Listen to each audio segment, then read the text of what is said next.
Ini semua gara-gara Bapak. Sari, kok kamu nggak nungguin aku sih? Kira kamu les. Ini kan hari Selasa, jadinya nggak les. Oh, iya deh, temen enggak sih paling harus belajar untuk masa depan.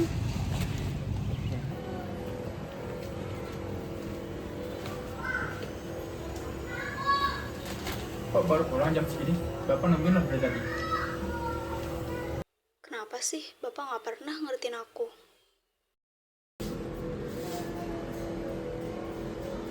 Pak,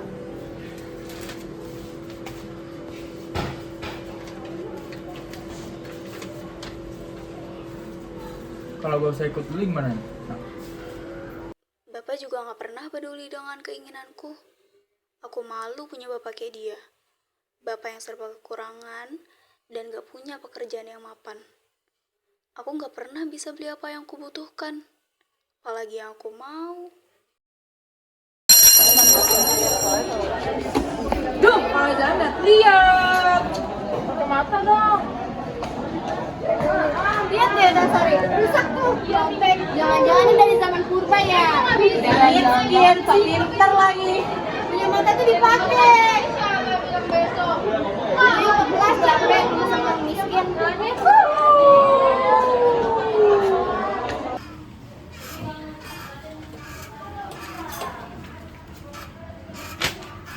Pak Sari belum keterima kuliah di Jakarta. ngapain juga kuliah jauh-jauh? Tapi bohong, Sari terima kuliah di Jakarta.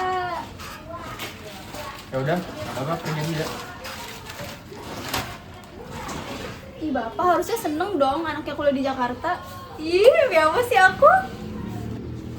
Sari pamit ya, Pak. Hati-hati ya nak, maaf kalau Bapak belum bisa kasih uang sangu. Jaga kesehatan ya nak. Dan kalau udah apa-apa, bilang Bapak ya. Iya, Pak. Doain Sari sukses ya, Pak.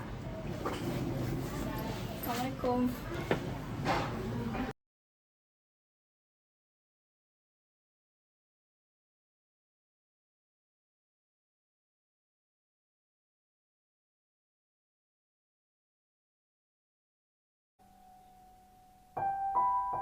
Hari ini sudah resmi menjadi sarjana. Udah 4 tahun aku nggak pulang. Dan suasana rumah masih sama. Aku kira aku nggak pernah suka sama Bapak. Aku kira aku nggak punya kenangan tentang Bapak. Aku kira aku nggak pernah ada di pikiran Bapak. Semua ini juga karena Bapak. Sari nggak mungkin jadi seperti sekarang kalau bukan karena Bapak yang selalu peduli sama Sari. Karena pengorbanan Bapak yang memberikan segalanya buat Sari. Hal terbaik yang pernah terjadi di hidupku adalah menjadi anakmu, Pak. Dan hal yang paling aku sesali adalah pernah benci sama Bapak. Namun, kini Bapak telah tiada. Maafin Sari ya, Pak. Assalamualaikum.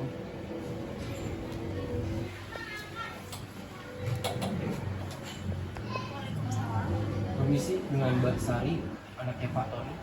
Iya, betul. Ada apa ya, Pak? Mari dulu, Bu.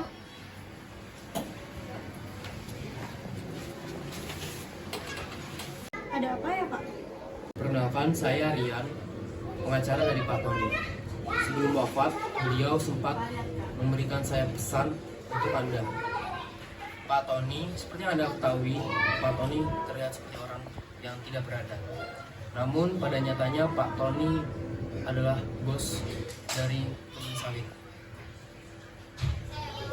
Pak Tony sengaja melakukan hal itu di depan Anda supaya Anda dapat belajar untuk bertahan dalam kondisi ekonomi yang sulit, serta untuk memberikan Anda pelajaran bahwa tidak boleh besar kepala. Ini Ini Mbak, 3 hektar kebun sawit dan uang tabungannya. Mohon diterima ya Mbak. Pak Rian bercanda ya? Nggak mungkin lah Pak. Enggak Mbak, saya serius. Permisi dulu ya Mbak, mohon diterima. Terima kasih Pak. Karena Bapak, aku bisa jadi perempuan kuat, mandiri, dan gak selalu bergantung sama Bapak. Tapi kenapa selama ini Bapak harus nyembunyiin semuanya?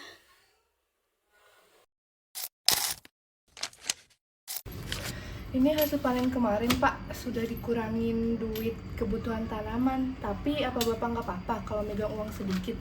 Habis panen transfer sehari, habis panen transfer sehari. Habis lah Pak uangnya.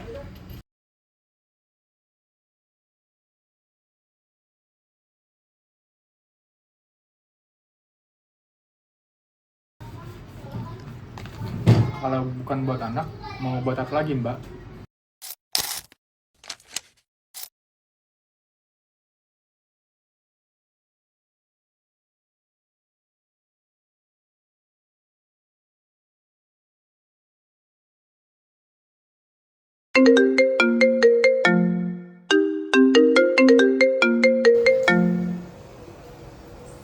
Assalamualaikum, Nak. Waalaikumsalam Pak. Gimana, Nak? Kamu di sana? Betah? Sudah makan belum? Alhamdulillah betah Pak. Di sini orangnya baik-baik semua. Sehari baru aja selesai makan. Bapak gimana di sana, sehat? Cuma lagi gak enak badan aja, nah. Oh iya, duit yang sudah Bapak transfer, udah masuk belum di kamu? Udah Pak, makasih banyak ya Pak. Ya udah Pak, kalau gitu sehari mau lanjut nugas dulu. Udah Pak.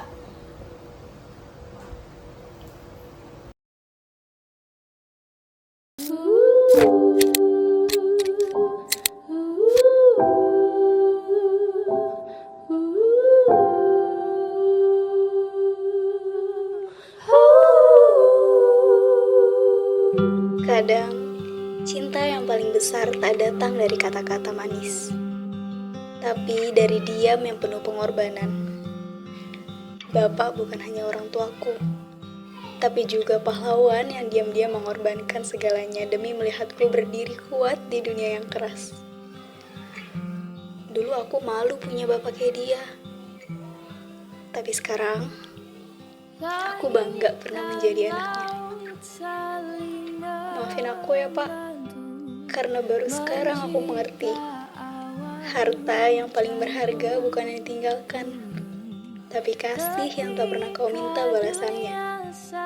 Terima kasih sudah mencintaiku dengan cara yang paling tulus Pak. Lihat cinta mana yang tak jadi satu.